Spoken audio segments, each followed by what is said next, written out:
let's bring in Dr. Joe. Dr. Joe Congini from Akron Children's Hospital with us for his Wednesday morning hit with us here on WAKR. Joe, where do you want to start this morning? Hey, you know what? It is sunny out, but something must be wrong with my thermometer. I think it read 1 degree today. Is that correct? It is correct. We're up to 2 now, Joe. We're up to 2. Oh, really? Okay. I am at my Ash Wednesday service, just finished up, and I wanted to talk today about, what season of the year it finally is ski season, Ray. Our skiers have been waiting, and we've had several years really in a row that have been suboptimal, not great ski season, ski or snowboard.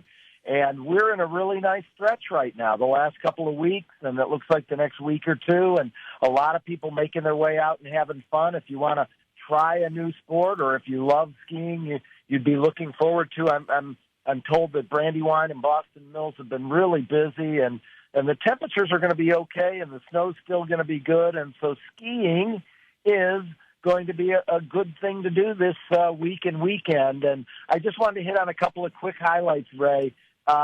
You know how I always like to test you. I get a kick out of that. What do you think? I looked last night at some of the injuries related to skiing and snowboarding, and I looked at about 4 or 5 articles. What do you think are the top 4 areas of the body that get injured the most in skiing and snowboarding? Let me jump in this. I'll say knees, I'll say ankles, I'll say shoulders, and head injuries.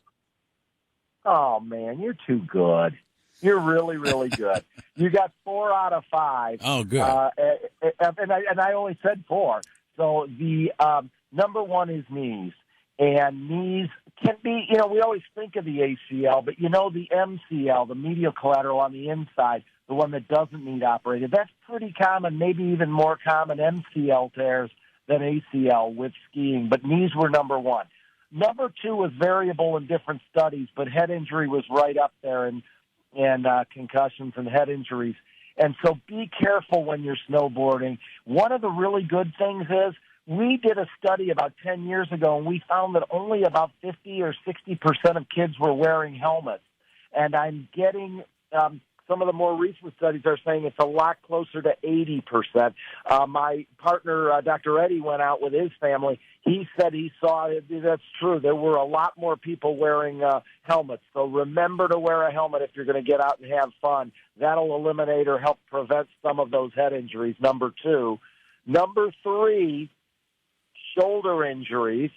Number 4 is hand and wrist injuries.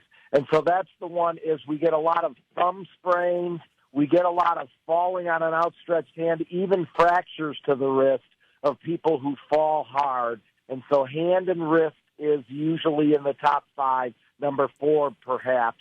And, the old standby, when we were kids, I keep putting myself in your age range. I know you're younger than me, but when we were kids, people would go skiing and break a leg. Remember that? Yeah. And so the tibia, the shin bone, used to be really at risk to get broken. And now because the bindings come off so much easier, and with snowboarding you don't see it as much, falling way down is fractures of the lower leg. That has really fallen off as an injury we don't see very often. But you're right about knees for sure. You're right about shoulders. And so a lot of things, a lot of fun out there on the slopes, and not a bad week if you're going to say, hey, I want to try this, try it with my kids. They have a lot of good snow. The temperatures aren't going to be too terrible after today. So it is ski season, and finally time for people to go out and have some fun snowboarding and skiing. Yeah, Joe, and when you look at the temperatures and the snow we've had, it's kind of ideal, but also when you get the temperatures like today, that snow turns into ice, which means the slopes will be fast, and for those folks just getting into that sport, it can, again, raise that factor up a little bit more of a chance of a wrist or a hand or a shoulder injury the faster you go down that hill. You're right, although today we are going to warm today, aren't we, a little bit?